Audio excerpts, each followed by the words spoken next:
Hello, everybody, and welcome to the next episode of Ranting Politics. Today, we're looking at the audiobook Space Relations by Donald Barr, Part 3, Section 14.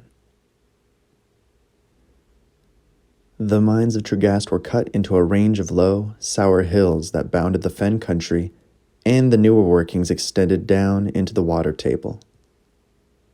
Even the whirring and sucking of the pumps that every 100 meters or so drew water into the fat, pulsing hoses along the galleries could scarcely be heard over a general noise of wetness that filled the dark tunnels. Wherever the naked electric globes threw patches of light, moisture glistened on the rock face. There was a soft, insistent counterpoint of dripping. Between the sumps, puddles splashed underfoot, a kind of perpetual shushing, like the sound of a distant rapids, echoed and re-echoed. And throughout his first days in the mines, Craig was gripped at intervals by the conviction that something had given way somewhere, and a rush of water was coming. The new workings had sapped the old. Craig had been underground less than an hour when a distant thudding roar, followed by its sullen echoes and pierced by a long wail of horror, came through the passageways. There was an alarm like a demented child playing a penny whistle. Overseers and guards ran past with phosphor torches, shouting questions. Craig learned afterward that a section of an old gallery on the level where he was at had fallen through into a new one that crossed under it. Pulling away the shoring had in turn undercut a gallery above. Falling rock had sheared through a hose so that the pumps were filling the mine instead of draining it, and 8 slaves had been killed. From then on, Craig could always feel the rock above him and feel the hollow galleries beneath him. Sometimes at night, he would wake, sweating, and lie on his hard, musty pallet, straining to see into the darkness above him until it became a vacancy instead of a falling mass. Even according to Craig's slight knowledge, the technology of these mines was antiquated. They were not much different from the mines of Mount Lorien 2,500 years before. The long conventional ultrasonics and discontinuity followers were not used. Human muscle and the crudest compressed air concussors drove the tunnels. Human muscles were cheap. 210 credits and little upkeep, 2 bowls of olla podrida a day. Every day or two, day was an abstraction in the mines. The slaves were all shifted from location to location and partner to partner so that no conspiracies could form. Most of the overseers plied the cat-o'-nine-tails scientifically to maintain a steady rhythm of work and to prevent talking, but a few were manifestly aesthetes of the whip. Craig was a failure with the pick. He was whipped for that, but given a shovel.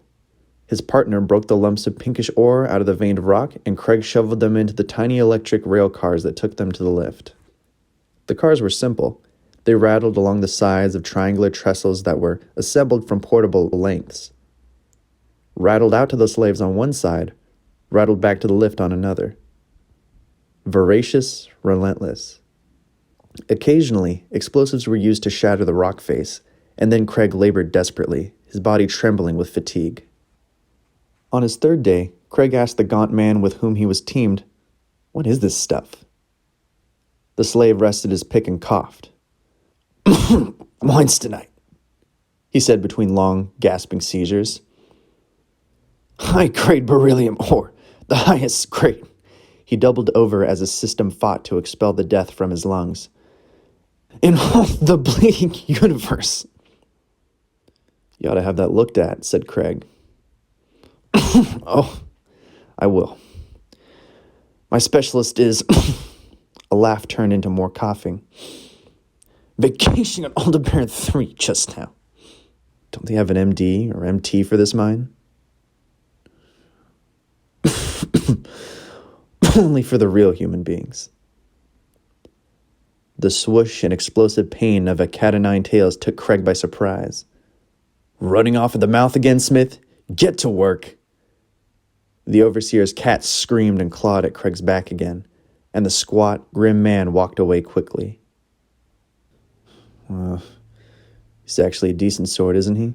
said Craig softly. "He'll let you alone." "Ostroff, he's the best thing down here." The gaunt man hefted his pick. "That's a distinction. What's your name? My name used to be Douglas Whiteside. Wait till you feel better, Douglas Whiteside, said Craig. Give me the pick. Till I feel better? You mean when I'm dead? And that was the end of Section 14, Part 3. Next, we have Section 15. It did not occur to Craig to count the days off into weeks or months. In the mines, there were neither days of rest nor seasons, but gradually he became aware that more and more daylight remained after he emerged from the pit head and half-staggered down the central street of the lager to Barracks L. There was, then, a summer of sorts on Kosar. Not that it mattered. The lager, enclosed by a high-mesh fence instead of a standing wave, was like a vast zoological cage canted on a hillside. The fence was electrified, and once a rumor spread through the barracks that a man from Barracks E, or some said G, had been killed trying to burrow under it. These were various descriptions of his corpse. Bones in a shiny black crust, or a body unmarked but arrested in a posture of agony. In time, Craig noticed another change as well.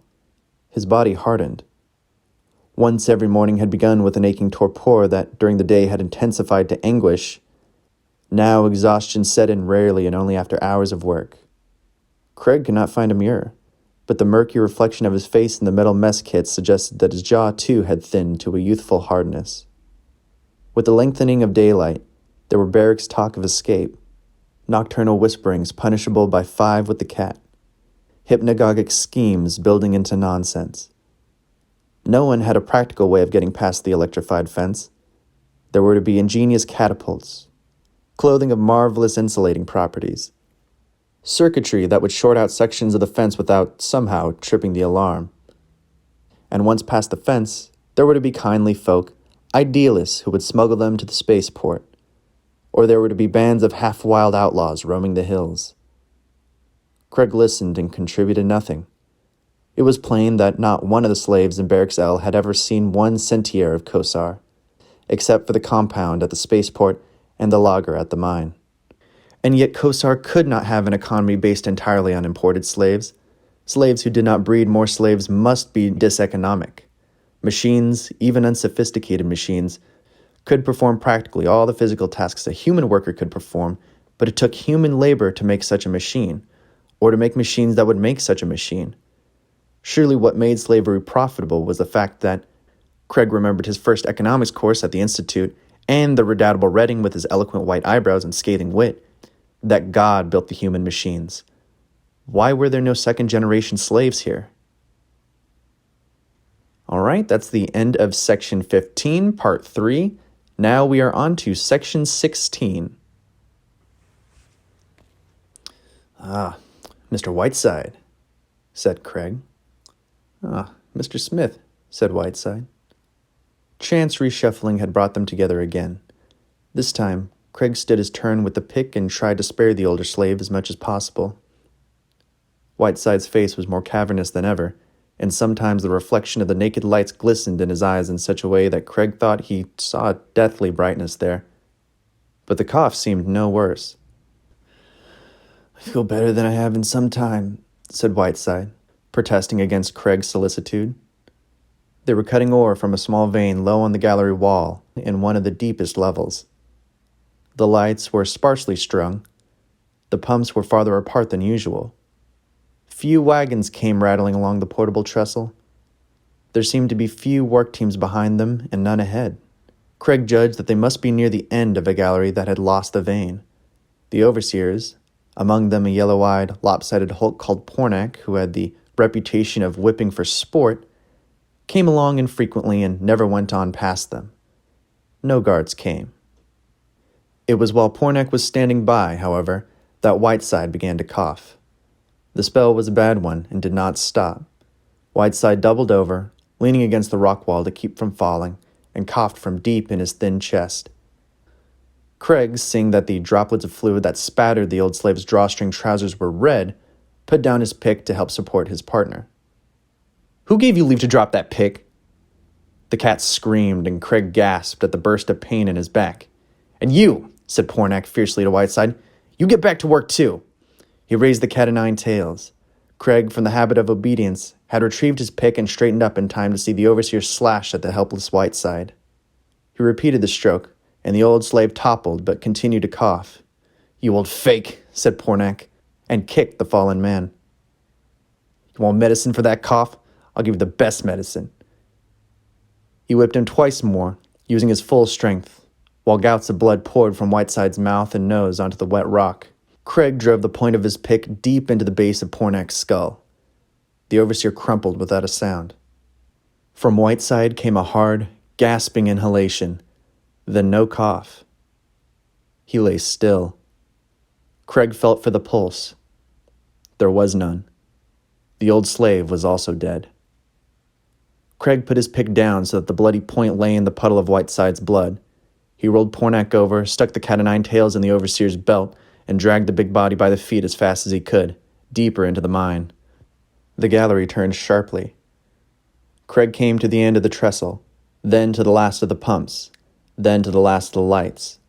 A few steps farther on, a crude lattice of shoring strips blocked the way. Craig dropped the corpse's feet and examined the obstacle. It was only wedged into place. He wrenched it aside, dragged Pornack's body past it, and set the barrier loosely in place again. Barely enough light filtered through the lattice from the distant globe to show Craig the pile of rubble just ahead. It could not have been more convenient. He moved chunks of rock aside, scooping a hollow in the small fragment, skinning his hands painfully in his hurry, tumbled the corpse into the hollow, and pulled the debris over it until, as far as he could see in the faint, patchy light, it was hidden. He wished it had been harder to kill Pornack. He started back to the barrier, paused, and turned again toward the rubble. "Curiosity," he murmured, "is the hunger of reason." "Excelsior," he added as he began to climb the rubble. A moment later, he confirmed the fact that the rubble had fallen from above. There was a gap in the ceiling of the gallery. This, very likely, was the result of the cave-in he had heard. How long? Months ago, when he had first arrived. He emerged in the level above to find it closed off, like the gallery he had just left, with a lattice. His eyes were now sufficiently accustomed to the feeble light, so that he could see that yet another level above was open to him. It was harder to make this ascent, but after several minutes of scrambling, he managed it, feeling his way. His head now protruded above the floor of the upper gallery. The light was different here, faint still, but even, and wider. To one side of him was a barrier, not a makeshift lattice, but a solid metal wall. To the other side, from which the light was coming, the tunnel curved away, the source of the light just hidden around the bend. Craig closed his eyes, reconstructing the direction of the gallery just below him, and the gallery from which he had just started, and the ways he had come to that gallery. And then he quickly hoisted himself up, ran along the tunnel, and stopped, dazzled. In front of him was the surface, open air. Shading his eyes, he looked out. Away before him stretched a valley under the midday sky. It was a barren valley, with rust-colored scrub growing in reddish soil. At the bottom of the valley, a few meters below him, a river was winding, shimmering in a kind of dappled laziness. On the facing acclivity, which swept upward and upward to a vast hog's back, bristling with a vegetation like giant wen, there was no sign of human encroachment. This, then, was the other side of the hill. "A good thing to know," said Craig aloud. He ran back into the abandoned adit and scrambled blindly down 2 levels, wincing as he arrived where he had started and felt a curious give to the rocks beneath his feet. He ran to the barrier, slipped through, rammed it into place, and pelted along the gallery. If there were overseers or guards with Whiteside's body, he would have to say that he had panicked, run for help in the wrong direction. That might work. But the old slave's corpse lay alone, a puddle of blood and water by its face. "Overseer!" shouted Craig. "Overseer! Help! Help!" After a few moments, there was a thudding of boots, and an overseer dashed along the gallery, followed by a guard carrying a laser carbine at the ready. "Overseer," said Craig, trembling violently. "Something's wrong with him. He fell over and started bleeding. I think he's... The overseer shone his torch at Whiteside's eyes and opened them. Dead. What's the matter? You never saw a dead body before? Said the overseer. Heine, he addressed the guard. Go tell them to send the stiff wagon down the line. The overseer turned to Craig. How did he die? He fell over and started bleeding. Just like that. He coughed a lot first, said Craig. Oh, him, said the overseer. I didn't recognize him like this. Then he frowned and asked, Where in hell's Pornak? That is, where's Overseer Pornak? Your guess is as good as mine, sir, said Craig obsequiously. He hasn't been by in some time. All right, that was section 3, part 14 through 16 of Donald Barr's Space Relations. I guess I should give a couple of my thoughts maybe on this episode. I think this kind of helps reassert what I was saying before about how I really don't think Donald Barr is okay with slavery at all. I mean, it seems constantly throughout this story, the protagonist, Craig, is constantly getting back at the guards, trying to find a way out. It does seem pretty sympathetic to people that have been captured or, held against their will. So I'm thinking this is pretty clean stuff. What I will say, though, is that, again, the writing style is very irritating to read. Though I will say, it does seem to be getting better. Like, I wonder if this is one of the first books he written. So maybe, like, earlier on, the writing wasn't as good, and it's starting to get a little better as we go. I guess practice does make perfect, right? However, I hope you would edit the earlier parts of your book to make them easier to read. But yeah, that's pretty much it. I'm wishing you all the best. This is Ranting Politics. Take care.